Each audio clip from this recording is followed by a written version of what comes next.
Baik, kita mulai saja ya acara malam hari ini. Lemper edisi kedua, ahli pengurus edisi kedua. Spesial banget, saya langsung live dari Masjid Pemuda 481F dan dapat suguhan Pak Imingnya ada. Nah, namanya apa, Baik? Namanya Kelapa Nom. Kelapa Nom itu berarti degan ya, Pak. Jadi bersyukur sekali yang sudah ke sini. Alhamdulillah ada banyak ya. Malaikatnya, manusianya cuma 2. Baik, teman-teman, kita mulai dulu ya, nanti baru sapa-sapaan ya. Assalamualaikum warahmatullahi wabarakatuh. Alhamdulillah. Waalaikumsalam warahmatullahi wabarakatuh.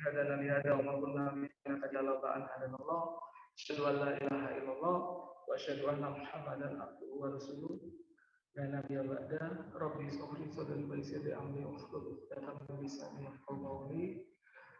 Rabbi zidni ilman warzuqni fahma. Alhamdulillah, terima kasih teman-teman semua. Kita bersyukur kepada Allah Subhanahu wa taala yang sudah memudahkan kita untuk bisa bertemu walaupun masih dalam kondisi PPKM ya Mas Baik ya. PPKM itu ya dengan segala macam singkatannya, tapi alhamdulillah sekali saya bersyukur banget bisa kembali berkunjung ke sini, bisa langsung bertemu Mas Baik yang alhamdulillah juga sehat. Semoga teman-teman semuanya juga dalam keadaan sehat ya. Salawat serta salam tak lupa kita haturkan kepada junjungan kita Nabi Muhammad SAW karena berkat risalah yang beliau bawa kita jadi tahu mana arah yang hak, mana yang batil. Baik, untuk lebih memberkahi acara pada malam hari, marilah kita buka dengan bacaan Bismillah dan Suratul Fatihah. Bismillahirrahmanirrahim.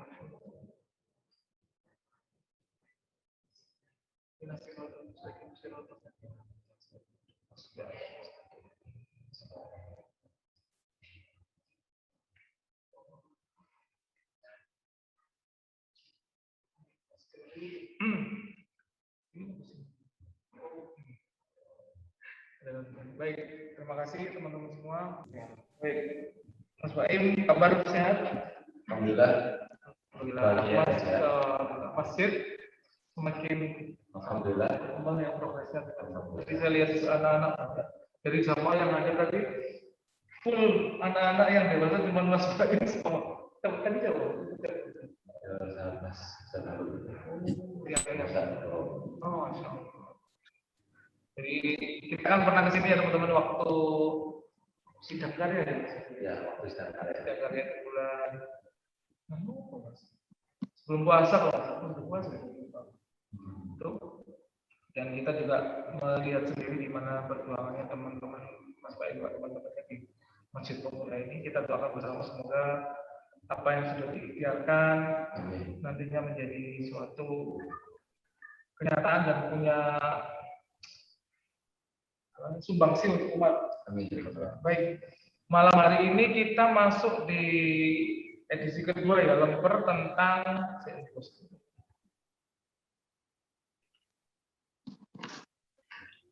PPKM ya Mas ya. PPKM itu pemuda produktif karena membaca. Salah satu kalau dari caption kemarin itu salah satu ciri seorang penulis itu memang wajib membaca ya Mas ya. Wajib membaca dan juga wajib menulis juga ya Mas untuk mengaktualisasikan apa yang sudah dibaca itu ya. Sambil kita juga harus loyal dan semangat terhadap komunitas penulis yang kita ikuti. Nah, malam hari ini insya Allah Mas Baim akan bersharing juga, bersharing, membuka wawasan teman-teman juga. Jadi marilah kita dalam forum ini kita ibaratkan seperti kelas yang kosong, jadi siap menerima ilmu dari sosok Mas Baim yang luar biasa banget ini. Baik, untuk mempersingkat waktu kepada Mas Baim, saya persilakan. Nanti teman-teman kalau ada pertanyaan bisa disimpan dulu, nanti bisa ditulis di chat ya. Baik, Mas Baim, saya persilakan. Siap, Pak Zuno, siap, Pak Zuno. Yes, saya tak mikir. Kan di sini aja awal. Oh iya, siap. Ada saja ya. Bismillahirrahmanirrahim. Assalamualaikum warahmatullahi wabarakatuh. Bismillahirrahmanirrahim. Alhamdulillahirabbil alamin. Wassalatu wassalamu ala asrofil anbiya'i wal mursalin wa ala alihi wa sahbihi wa sallam ajma'in. Rabbi shrah li sadri wa yassir li amri wahlul 'uqdatam min lisani yafqahu qawli. Rabbana anzilna munzilatan mubarakan wa anta khairul munzilin. Rabbi firli warhamna wajburna warzuqna wahdina wa'afina wa'fu 'anna. Rabbana hab lana min azwajina wa dhurriyyatina qurrata a'yun waj'alna lil muttaqina imama. Amin. Alhamdulillah malam hari ini kita berjumpa lagi dengan kondisi yang insya Allah semoga senantiasa baik-baik saja, meskipun pada faktanya ini kondisi tidak ideal, ini kondisi tidak sangat baik-baik saja, tidak dalam kondisi yang tenang-tenang saja. Kenapa kalau tenang-tenang saja? Karena fitnah akhir hari ini itu luar biasa merasuk di segala penjuru. Ya. Semoga kita semua selamat dari segala fitnah, dari segala kezaliman. Semoga kita semuanya dijaga oleh Allah, senantiasa dijaga oleh Allah dan mendekat kepada Allah. Amin.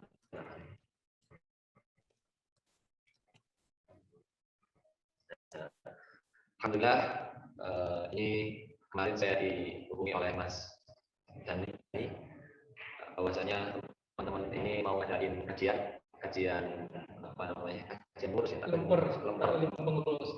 pengurus ya, singkatannya keren, makanan favorit saya nggak ada lempernya ya saya.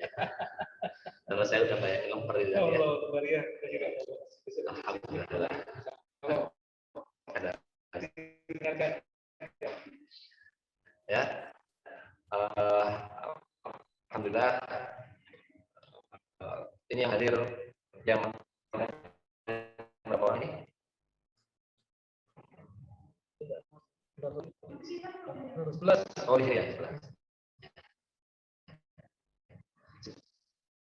Saya dulu di kuliah saya sebagai kepala saya, kita tidak berbicara tentang kuantitas, fokus sebuah gerakan, fokus sebuah organisasi. Seharusnya bukan fokus kepada kualitas, tapi fokus kepada bukan fokus kepada kuantitas, tapi kita fokus kepada kualitas.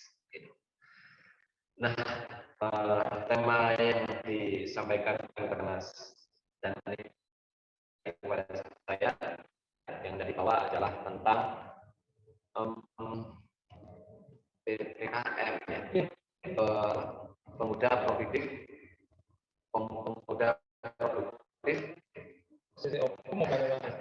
Judul buat diri kan. Karena membaca. Pemuda produktif karena membaca. Baik. Jadi komentar. Sejatinya teman-teman, saya tipikal orang yang cenderung menjauhi kajian bersifat berbentuk Zoom ya. Sebenarnya beberapa waktu sekali saya nolak, seperti ini sekali. Jadi saya nolak teman-teman untuk diminta isi Zoom. Nah, saya nggak sekali, 2 kali. Nah ini khusus saja teman-teman AKB, jadinya saya ya haruslah secara populer gitu ya. Sebenarnya saya menolak itu karena memang kurang ideal, kurang kondusif. Kalau namanya saya suatu literasi taklim, saya tipikal orang tradisional, lebih suka dengan gaya lama ya, kita punya gaya lama.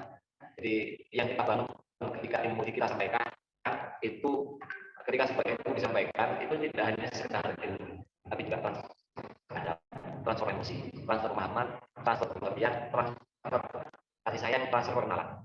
Nah, ini yang kalau kita pakai Zoom, kita nggak ada interaksi antar mata ke mata. Saya nggak bisa menilai wajah orang ini sedang berpikiran seperti apa. Karena saya tipikal orang yang ketika berkomunikasi dengan orang lain, saya cenderung akan memperhatikan wajahnya. Untuk apa?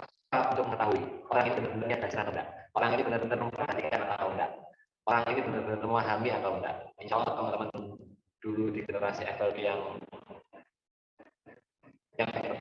yang sebelum-sebelumnya mungkin paham saya. Nah, temanya adalah PPKM Pemuda Produktif Karena Membaca. Maka saya ingin ajak teman-teman memahami membaca. Saya ingin ajak teman-teman memahami definisi membaca.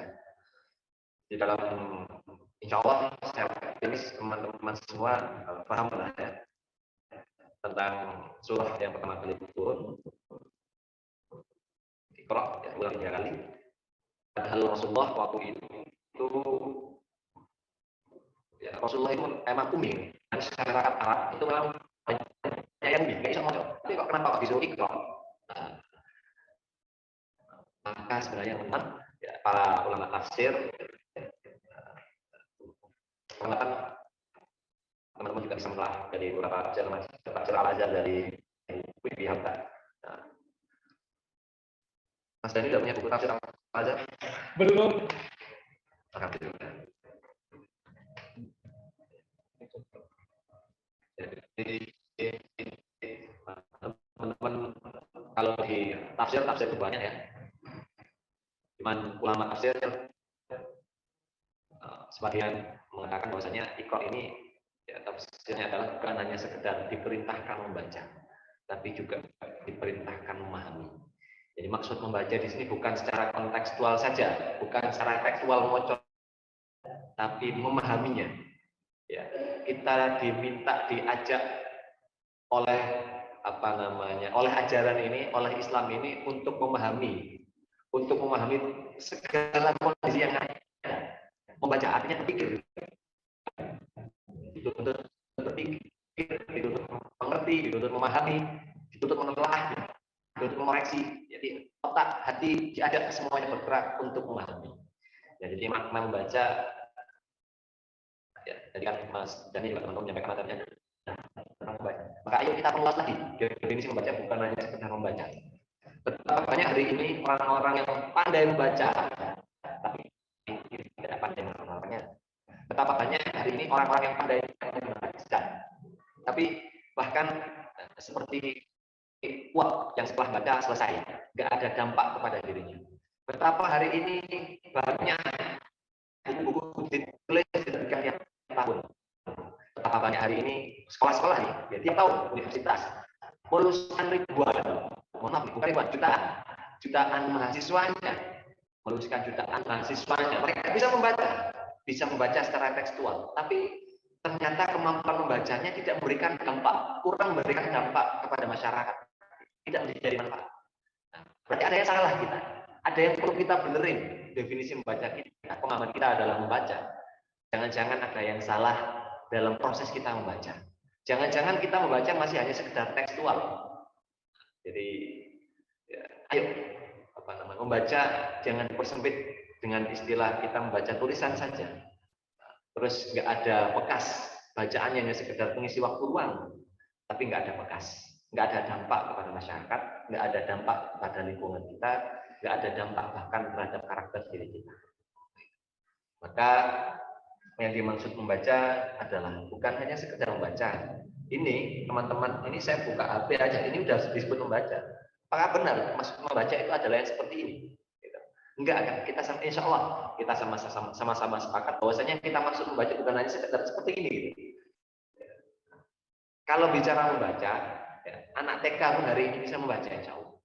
Anak SD itu, saya punya kenalan nggak sekolah bisa membaca, bahkan bisa lebih berprestasi. Gitu. Harusnya semakin banyak orang yang pandai membaca, harusnya semakin banyak solusi hadir di tengah-tengah kita. Harusnya semakin banyak orang membaca, ya, harusnya semakin banyak solusi hadir kepada masyarakat kita. Lulusan banyak, lulusan kuliah banyak, lulusan SMA banyak, lulusan SMP banyak. Harusnya dengan semakin banyaknya para sarjana, harusnya juga semakin banyak solusi dan kesempatan. Solusi lah ya. Harusnya semakin banyak berbagai macam persoalan. Tapi faktanya hari ini semakin banyak orang-orang lulusan sarjana, sekolah kuliah tinggi-tinggi, tapi masalah negeri ini tidak kunjung diselesaikan. Bukan nambah selesai, tapi tambah banyak. Utangnya gak tambah titik, tambah akeh utang negeri ini. berarti ada yang gagal, ada sistem, ada ekosistem yang salah dalam kita belajar, dalam kita membaca. Nah, maka ada perlu kita koreksi bersama-sama. Ayo kita koreksi apa ini yang salah ya.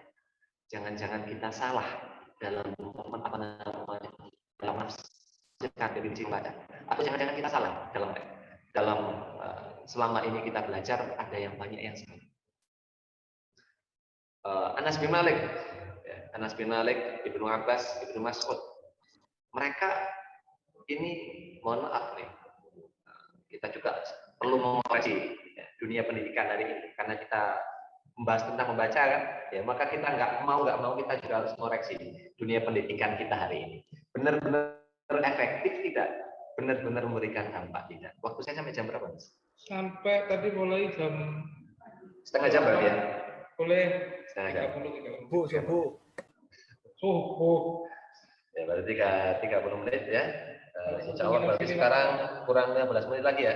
Begitu. Ya, Mas. Ya. Baik. Saya ngikut ini aja, ngikut yang buat acara gimana? Ya. Ada banyak hal yang perlu kita koreksi bersama teman-teman. Ini teman-teman di sini adalah para aktivis penulis ya. Yang pertama, pemahaman kita tentang definisi membaca otomatis dunia kurikulum pendidikan kita hari ini ada enggak yang menjabarkan secara detail apa itu konsep kerja berjamaah. Jangan-jangan hingga jauh ini kita ini masih sekedar kerja bersama. Jangan-jangan kita bukan kerja berjamaah, tapi kerja bersama. Apa bedanya kerja berjamaah dengan kerja bersama? Kalau kerja bersama, banyak sekarang hari ini, ya misalnya di universitas saja. Ini kelas universitas ya. Ini kelas universitas, orang-orang berpendidikan tinggi, banyak orang yang sudah bahkan mengeluarkan daya sedikit untuk belajar. Tapi pemahaman konsep berjamaah aja belum tentu mereka selesai. Dipilih ketua di satu kelas, misal dipilih ketua, tapi mereka kerjanya masih iri-irian. Oh, ketua kok sedang ngomong-ngomong top, ya.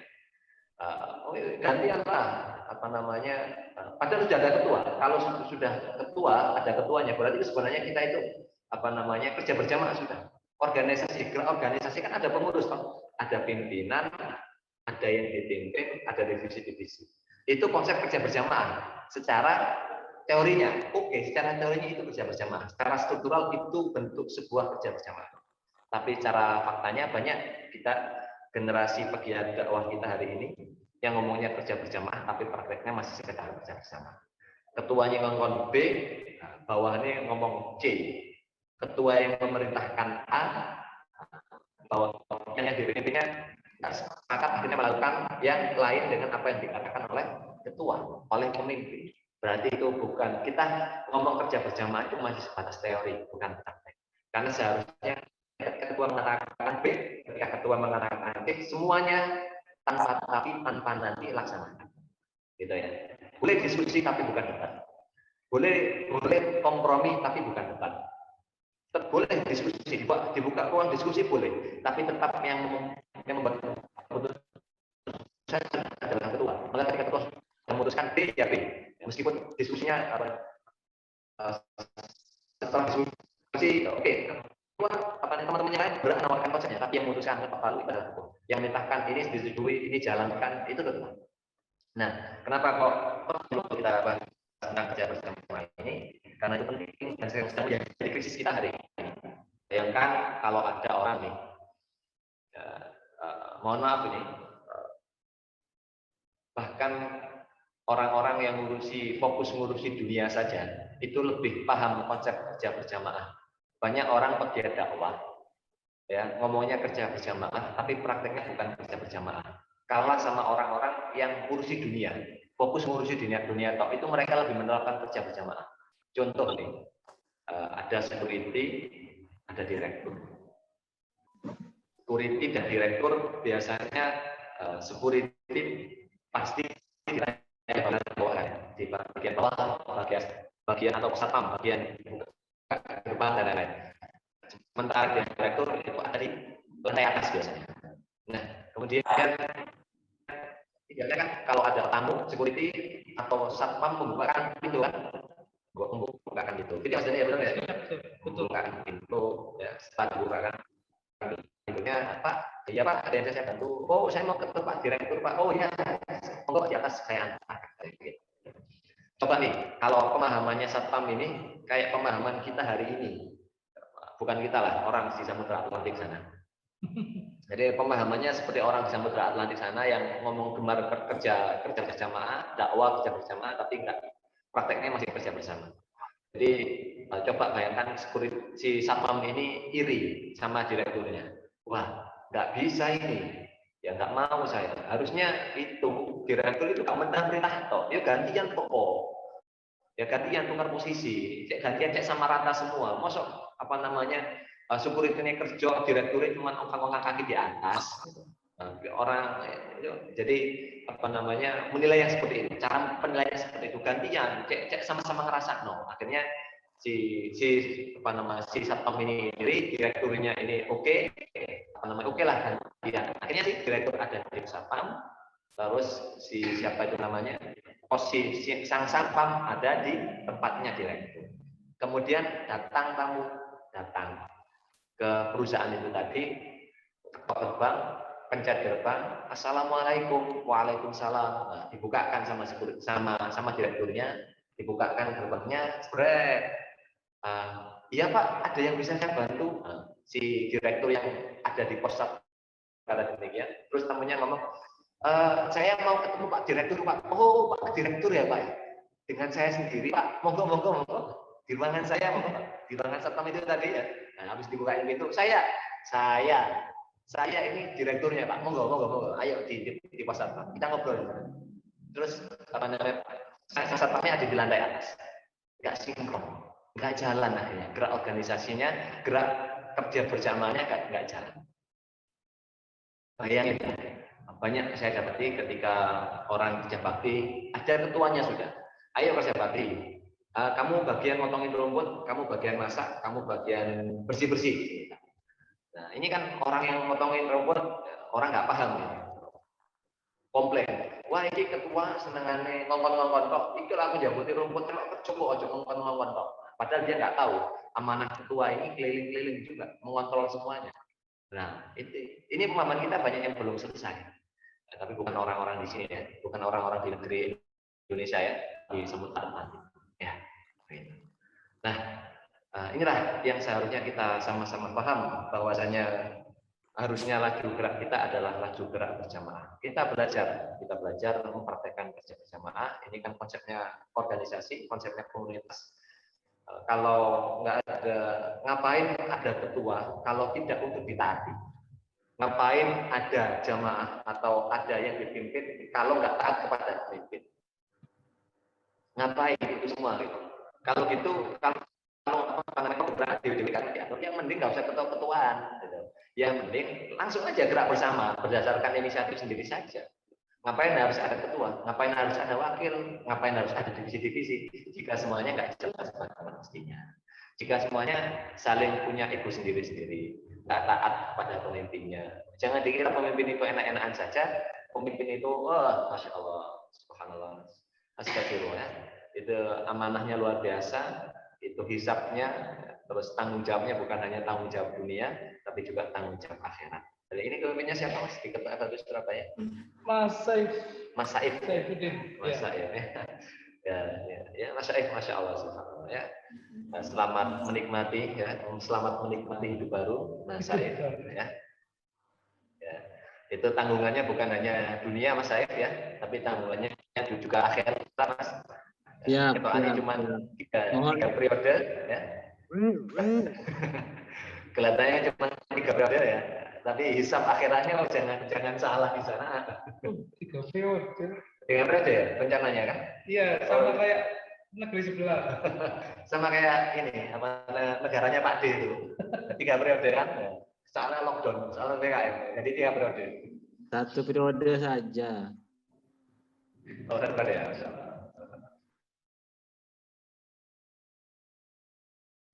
Nah, itu tadi tentang konsep kerja berjamaah. Mari kita, artinya membaca ini bukan hanya sekedar membaca. Ketika kita membaca kan, kita bukan hanya sekedar melihat kan. Bukan hanya sekedar lisan kita berucap kan sampai mengejar itu enggak kan. Kita membaca ini juga otak kita berpikir, jadi kita juga main. Makanya ketika kadang kita membaca buku ini kan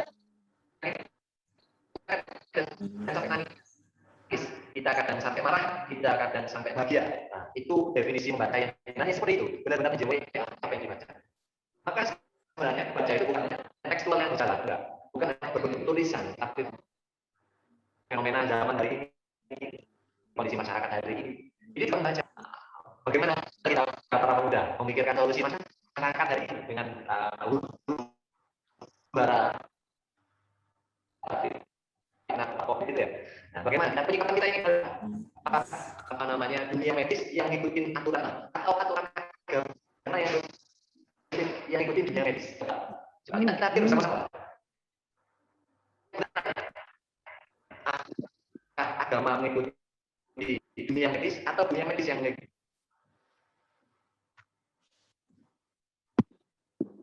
Ini kan kita banyak sekali yang sangat kompleks dan terasa sangat janggal. Dan kalau saya menyebutnya ini agak lucu gitu ya. Kita ini orang-orang beriman. Ya, kita ini orang-orang yang sholat. Bagaimana mungkin barisan bulannya, aturannya itu pedomannya dari WHO. Ya, WHO itu pernah sholat nggak? Mereka pernah sholat, tapi kok begitunya ya tidak dikasih patokan atas hukum sholat. Padahal mereka aja beriman. Dunia kesehatan yang memegang siapa? Otoritas tinggi. Apakah orang beriman? Mana tahu enggak? Tertingginya orang beriman. Nah, terus kenapa kita harus mengikuti kiblatnya ke sana? Padahal harusnya agama itu mengatur dunia medis, bukan dunia medis yang mengatur agama. Ini kita sebagai dan kita sebagai pemuda kita bisa berpikir seperti itu, ya. Bagaimana penyikapan orang beriman itu ketika sakit? Mas Ibra, tadi sampai ini apa namanya saya lihat ini salah nama juga. Corona ya ada. Saya percaya dengan virus, saya percaya ada virus. Saya pun juga sempat sakit apa namanya sampai mati rasa juga ya.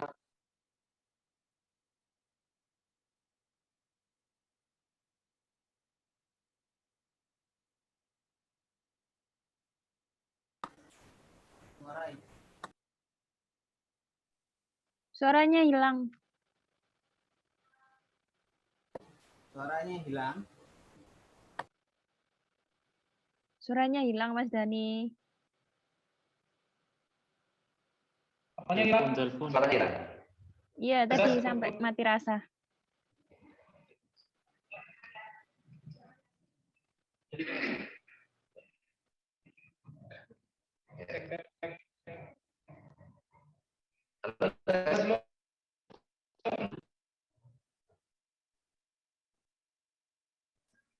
Masih hilang, di mute itu.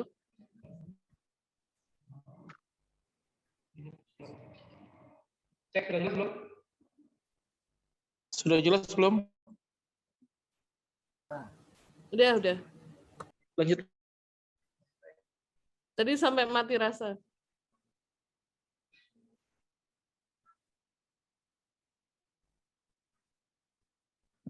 Kok mati lagi? Nge-freeze Mas Dani yang laptop. Kalau HP-nya Mas Dani kedengeran. Laptop nge-freeze dekat. Itu sinyalnya oke.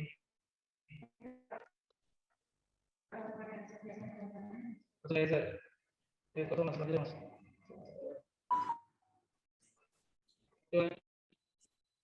Lanjut. Kok aku hilang sih?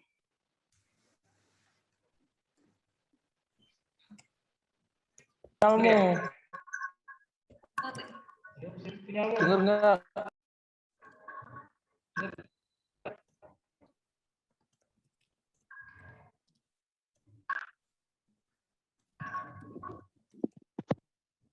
Sabar ya.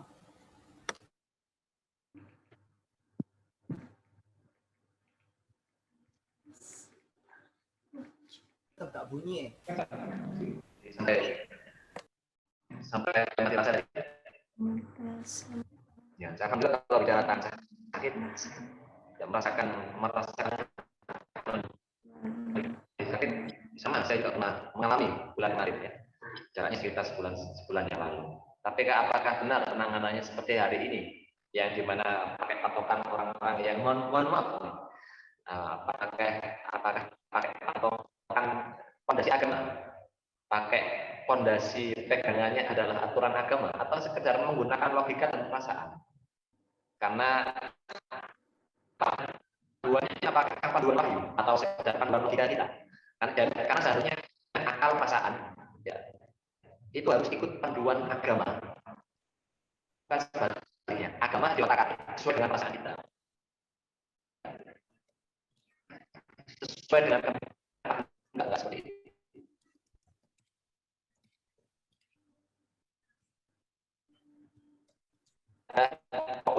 Atau wabah yang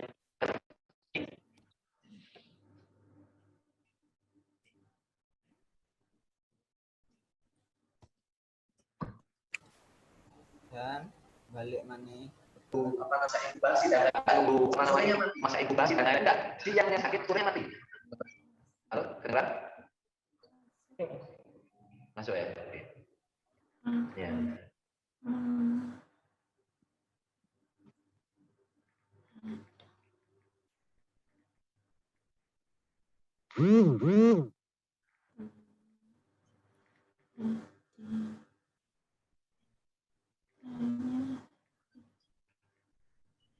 Halo. Ini ada dari. Enggak. Lanjut. Ya, saya lanjutkan ya. Pertanyaannya adalah separah mana sih kita di masa kita dengan masa Umar bin Khattab, separah mana? Yang waktu itu Amr bin As, ya, Amr bin As memang menyampaikan solusi bahwasanya jarak harus berjarak. Tapi apakah sholatnya di zaman Taun itu, di wabah itu atau Taun itu, apakah di zaman itu sholatnya berjarak kayak aturan hari ini, jaraknya jauh-jauh? Enggak, coba lagi sejarahnya. Coba telah asirohnya lagi. Apakah di wabah itu sholatnya itu diberhentikan, masih ditutup enggak? Coba tengok. Coba telah lagi, temukan mana? Temukan ada enggak yang masjidnya ditutup waktu itu? Terus apakah sholatnya berjarak? Tidak, di sana tidak, teman-teman. Telah lagi.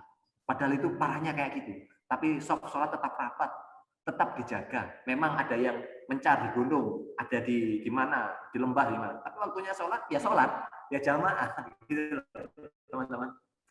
Nah, ini yang seharusnya kita telah bersama. Kita harus sama-sama paham.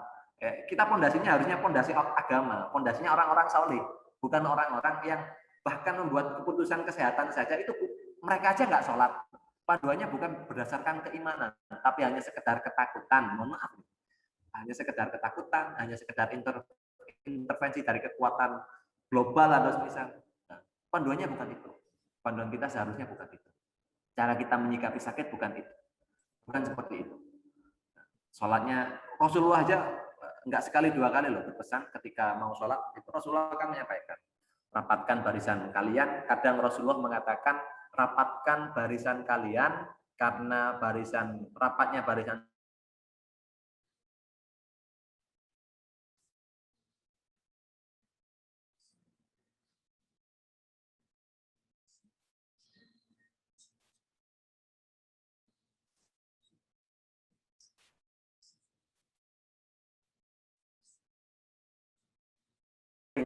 semakin berjarak enggak? Hati kita semakin berjarak enggak dengan saudara-saudara kita? Yang satunya pro vaksin, yang satunya enggak pro vaksin. Ketemu eker, padahal masalah vaksin pro dan saja.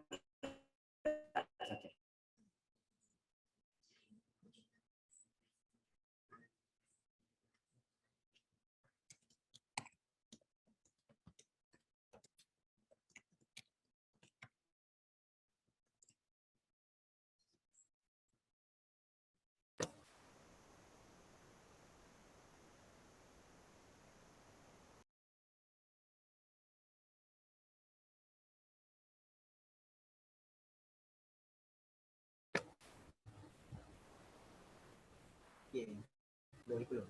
Dilihat dari HP-nya Kak Dani, Ibra ngomong tapi nggak ada di sini. Loh, sampai tangannya diangkat mungkin. HP Cak Dani mudimut kono kok. Namanya fondasinya harus fondasi iman. Membuat keputusan apapun itu harusnya didasarkan dari iman, bukan didasarkan oleh intervensi kekuatan, bukan dari ketakutan, bukan dari ego, bukan dari sekedar logika.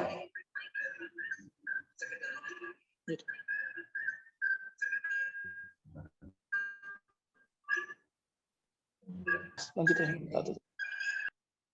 Sorry ya Mas, Dani sabar.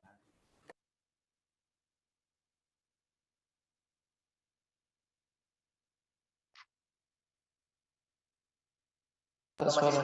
Masih panjang, masih lagi. Suaranya kok hilang. Jelas.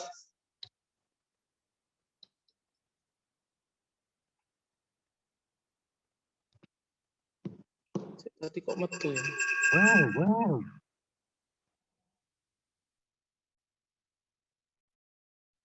Kemute Mas Dani, kemute. Ada kendala jaringan, mohon sabar. Yuk jelas.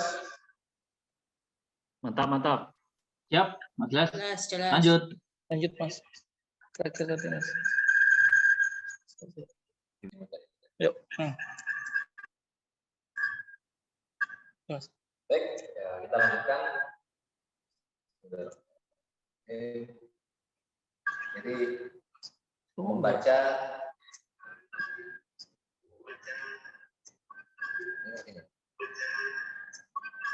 Ya, nge-freeze ini. Padahal udah jelas. Iya. Boleh di situ. Jelas. Suara nih loh Mas. Ini di-mute aja ya. Kira ya laptopnya. Ya wes, yuk.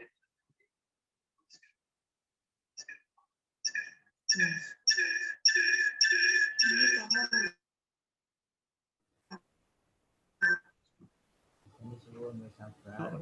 Mbak Rika suwun.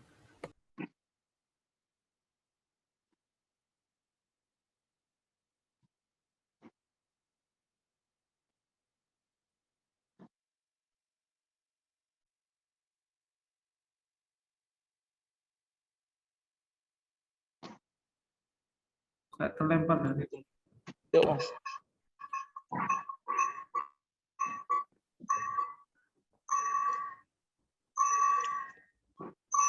Harusnya di sini. Suaranya. Coba Mas, kamu Mas. Tes. Dengar suaranya? Dengar. Alhamdulillah. Ya, saya lanjutkan. Jadi itulah makna kita membaca. Menjadi pemuda produktif. Jadi maksudnya kita tidak akan mencapai produktivitas kalau membaca kita hanya sekedar menggunakan ini, teman-teman. Kalau membaca kita hanya sekedar menggunakan ini, kita nggak akan produktif, nggak akan menjadi apa-apa bacaan kita. Jadi harusnya kita gunakan ini, terus kita jadikan aksi, begitu. Jadi bukan hanya sekedar membaca, tapi kita membaca, kita pahami, kita praktekkan ilmunya. Ya. Seharusnya seperti itu, nggak sibuk pada teori saja, tapi nggak eksekusi, nggak jadi solusi, hanya menjadi narasi yang ya, jangan-jangan menguap, jangan-jangan hari ini diobrolkan, besok nggak jadi apa-apa. Nah, begitu, itu saja ya. Semoga bermanfaat. Ada sesi tanya jawab enggak ini? Ada Mas. Ada tanya jawab ya. Teman-teman mungkin silakan kalau ingin bertanya boleh turun di kolom chat atau langsung open mic, monggo.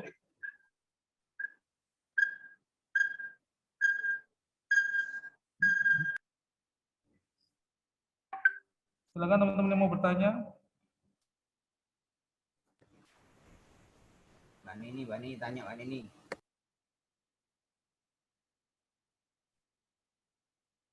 Itu Mas mungkin dari saya Mas tadi membaca seberapa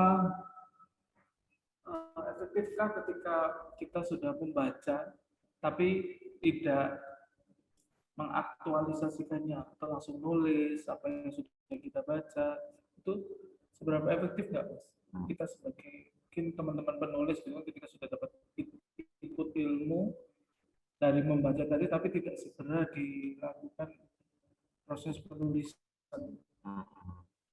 Ini ada orang pertanyaan lewat pesan. Ini yang mana yang didahulukan? Yang dari atas dulu aja, Mas. Yang dari ini ada pertanyaan. Yang dulu. Mana nih? Itu dulu aja nggak apa-apa. Oh, yang paling bawah tadi ya? Ya. Pertanyaannya cuma satu ini. Oke, ya itu dulu aja nggak apa-apa. Apa buku terakhir yang dibaca Mas Ibra? Buku terakhir barusan yang saya baca itu adalah judulnya tulisan dari Syekh Munir Qutban, ya, pola kaderisasi umat Islam. Ada yang pernah baca buku itu? Nah, itu buku yang baru saya baca. Alhamdulillah kalau ditanya setiap hari yang baca, alhamdulillah setiap hari saya baca. Itu. Bisa diulang buku apa, Mas? Karyanya siapa? Karya Syekh Munir Qutban. Insya Allah Mas Saif, insya Allah tahu lah ya, sama Mas Fakhrul Along ya. Masya Allah. Ya, anak-anak Ini pesantren. gudangnya ilmunya FFP sekarang. Nah, ya, insya Allah anak-anak pesantren insya Allah tahu itu. Baru dengar sekarang, Mas. Kenapa? Sudah kembali. Belum baca, Mas. Oh, belum baca. Masya Allah. Rekomen banget ya itu berarti Mas Baim ya. Ya, Sangat- rekomendasi. Pola. dan umat Islam. Oh, itu pola kaderisasi umat Islam. Oh ya, divisi kader harus itu Mbak Ratna. Terus teman-teman yang lain itu wajib baca. Tuh, kalau buku yang terakhir dibaca, barusan dibaca itu. Nah ini Mas. Mas Ibra izin bertanya, boleh diberikan referensi buku untuk mempelajari lebih lanjut mengenai To'un yang tadi sempat disebutkan Mas Ibra? Nah, ini Mas siapa yang bertanya ini? Mbak Fiona, Mas. Mbak Fiona Ramadhani. Ini mana Fiona ini? ini dari divisi karya. Referensinya Halo, putus. di sini hadir. Ya. Udah lanjut Mas. Mbak Fiona yang mana ini? Yang ini Mas. Oh, yang ini. Nah. Assalamualaikum. Ini belum bisa digeser laptopnya.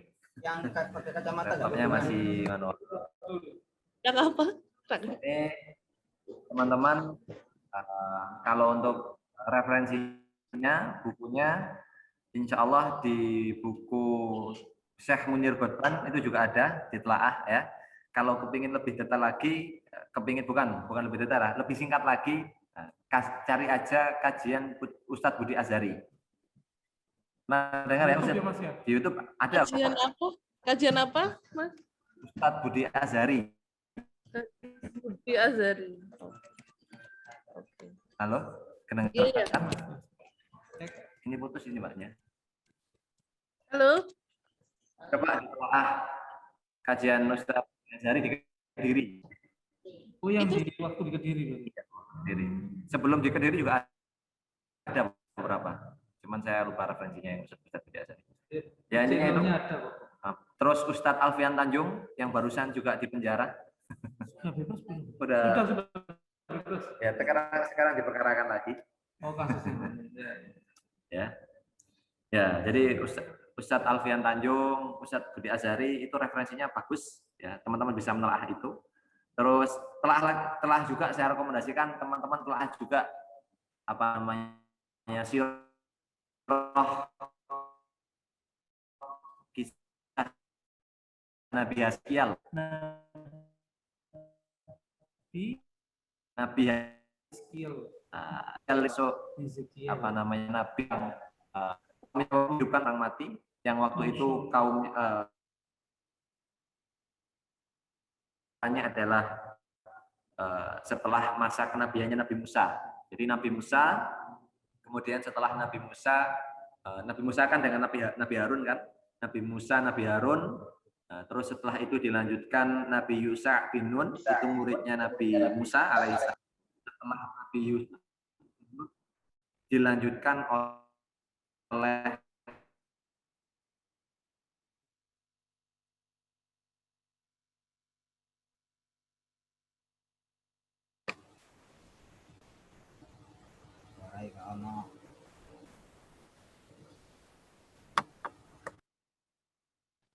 Hilang suaranya.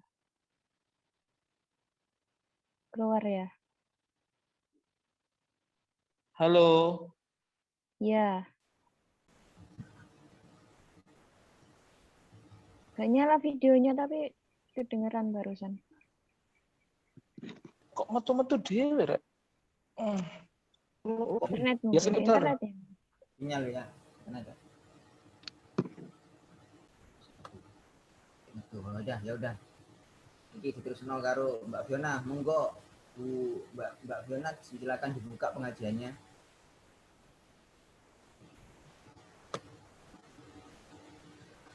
Hah? Apa?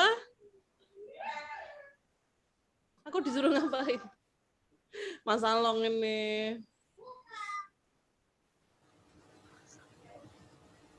Tunggulah, nunggu, sabarlah. Mat terus Mat. Kajian terus Mat. Iya, Cak Along ini jangan dicokot Mbak Fiona. Loh, kon loro, awakmu loro kok suaramu senggung.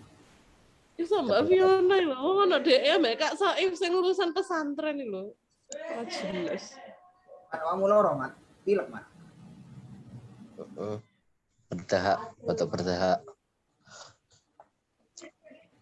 Batuk pek. Waduh, lekat sehat terus.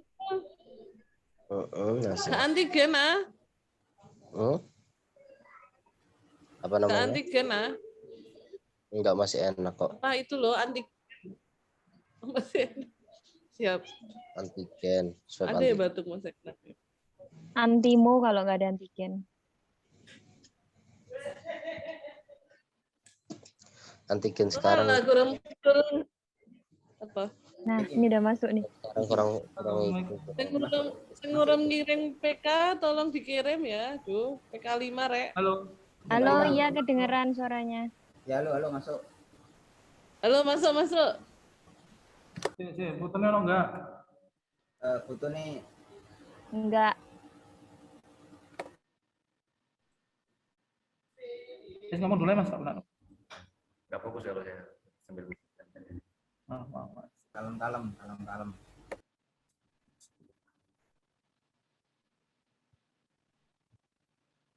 Sampai mana tadi? Sampai Ustadz Alfian Tanjung. Tunggu ya.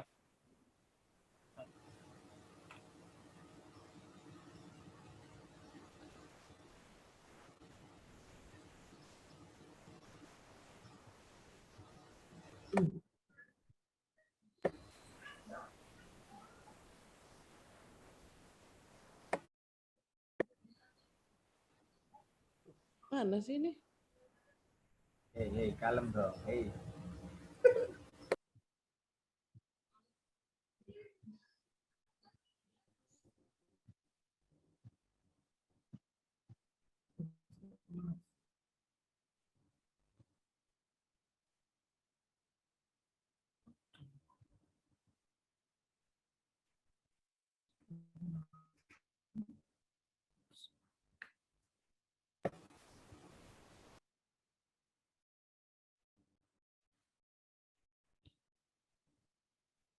Ah.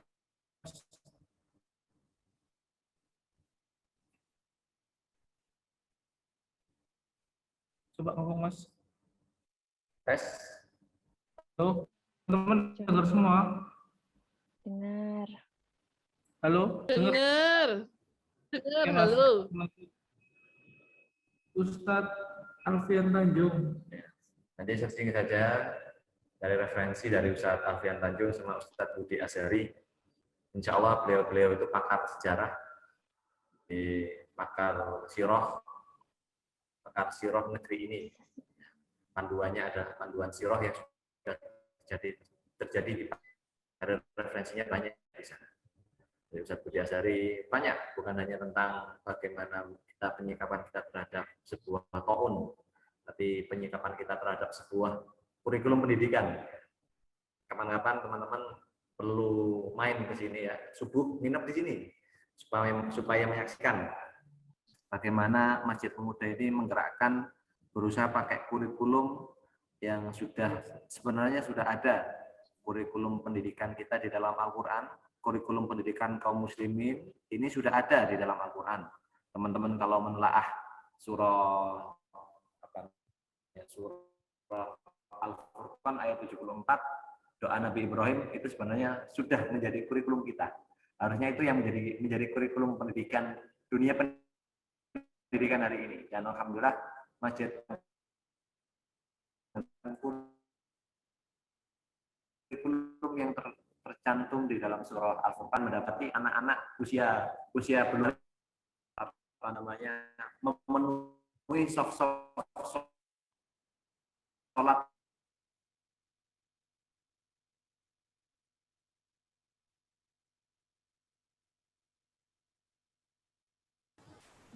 balik cek mana Prau, lapor Prau.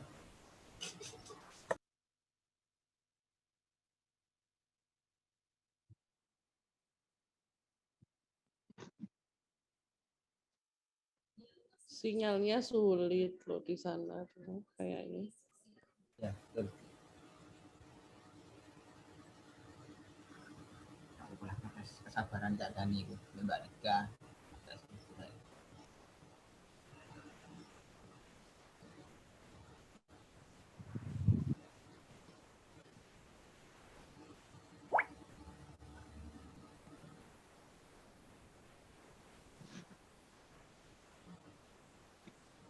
Wow, Mbak Rizka langsung muncul pada teman-teman.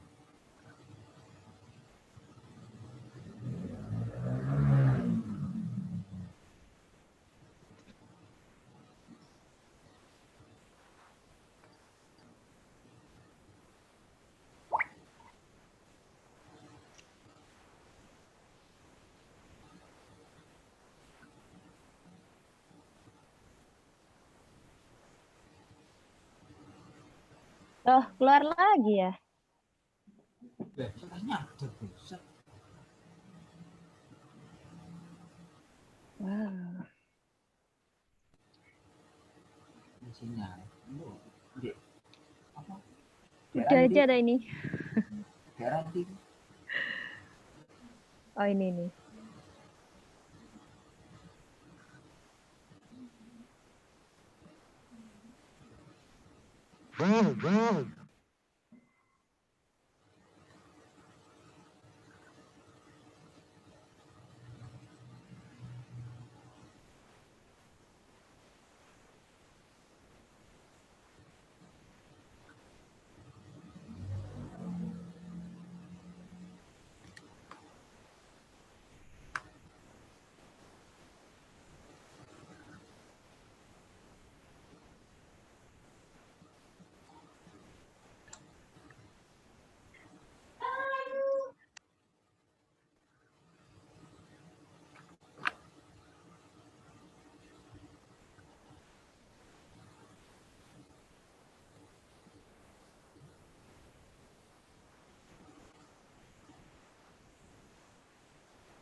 Keluar lagi ya?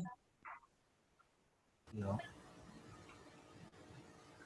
Fat mau masuk melbu Fat kata kok itu ternyata dia lagi kerja tinggal.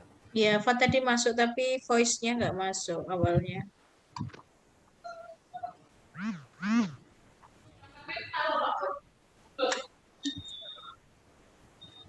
Alay lu. Kalau di screenshot itu mau, wis tak screenshot. Nah, satu, dua, sing ini. Nah, satu, dua, tiga.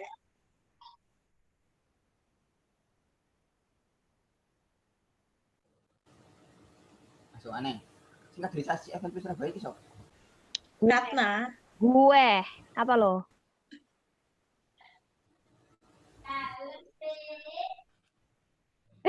Ada Mas Dani. Oh. Kedengeran dong. Mas Dani nggak bisa dah. Gimana ini? Ada yang bisa dibantu?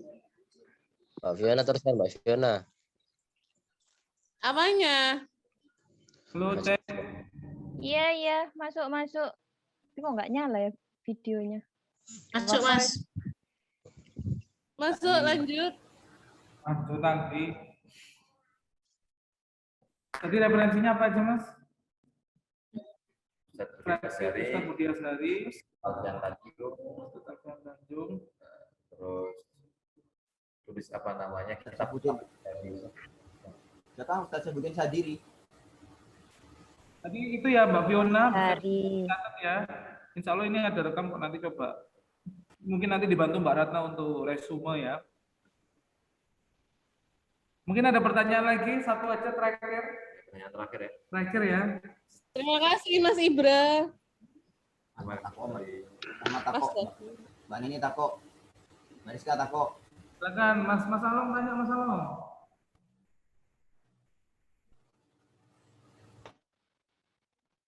Baik, kalau nggak ada nggak usah dipaksain Mas. Oh iya, baik. Kalau nggak ada nanti mungkin bisa disambung lagi ya Mas. Nanti semoga di lain waktu kita bisa kajian offline ya. Jadi biar nggak ada hambatan-hambatan, termasuk konspirasi ini Mas ya. Data moro-moro mati, tiba-tiba Dikasih sinyal kalimat lepas. penutup, Mas. Padahal Kalau- pakai kalau- wifi masjid ya. Kalau ini terlalu apa namanya data dipotong oleh sana enggak. Seperti itu juga ya. Terlalu berlebihan itu. Baik, terima kasih teman-teman semua yang sudah hadir dalam taklim pengurus edisi kedua dengan tema PPKM Pemuda Produktif Karena Membaca. Jadi saya kisi-kisi sedikit bahwa memang kebiasaan membaca harus tetap ditanamkan dan ditingkatkan sambil kita juga memberikan memberikan itu ya pencatatnya untuk kemudian menulis dan memberikan. Membaca harus bisa dipahami, menelaah lebih dalam, membaca harus berbekas. Jadi harus ada dampak, terutama pada karakter diri, keluarga, dan masyarakat umum. Juga kita harus lebih teliti dan menelaah lagi tentang bab ta'un ini tadi ya, lewat buku-buku referensi dari kajian Ustadz Budi Azhari, lalu dari Syekh siapa Mas? Jadi referensinya untuk Referensinya, menelaah lagi tentang ta'un, Tentang ta'un, Ya. bab ta'un. telaah kisah Nabi Haskial pertama. Nabi Haskial, oke. Bagaimana itu 4.000 orang itu meninggal gara-gara wabah. Itu telaah lagi. Gimana? Oke. Terus kemudian telaah juga dari referensi dari kitab-kitabnya Syekh Munir Khotban sama Syekh Mubarak Furi. Syekh Munir Khotban, Syekh Mubarak Furi. Ya. Insya Allah terjemahannya di Indonesia sudah ada tulisan-tulisan beliau. Baik, teman-teman semua, terima kasih banyak untuk partisipasinya, kehadirannya, juga tadi tanya jawab singkat. Semoga apa yang kita dapatkan pada malam hari ini, baik ilmu maupun dan sebagainya, Allah catat sebagai suatu amali menjadi di yaumil hisab. Mas Baim, kami berterima kasih, kami mengucapkan terima kasih untuk segala sambutan yang mewah, fasilitas yang sudah diberikan terutama bagi saya. Yang hadir cuman diiming-imingi aja Mas Baim ya, nanti biar nanti bisa ke sini gitu ya. Terima kasih banyak, semoga semakin berkah dan bermanfaat hidupnya, bisa menginspirasi banyak orang juga. Dan kita semua dilindungi oleh Allah dari fitnah akhir zaman. Teman-teman terima kasih semua.